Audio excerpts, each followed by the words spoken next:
গোটা একটা জেনারেশনকে কাঁদিয়েছে মূলত এই গান।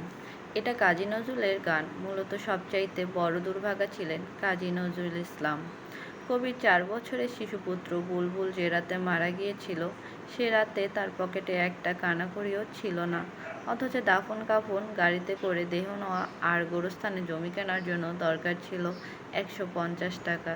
সে সময় 150 টাকা মানে অনেক টাকা। হতদরিদ্র কবি এত টাকা পাবেন কোথায়? বিভিন্ন লাইব্রেরিতে লোক পাঠানো হলো, কিন্তু টাকার ব্যবস্থা করা গেল না। শুধুমাত্র ডিএম লাইব্রেরি দিল 35 টাকা, কিন্তু তখনও যে অনেক টাকার লাগবে।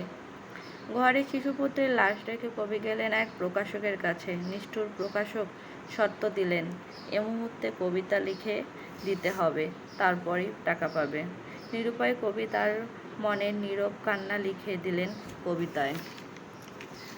ঘুমিয়ে গেছে শান্ত হয়ে আমার গানের বুলবুলি, করুণ চোখে চেয়ে আছে সাজের ঝরা ফুলগুলি।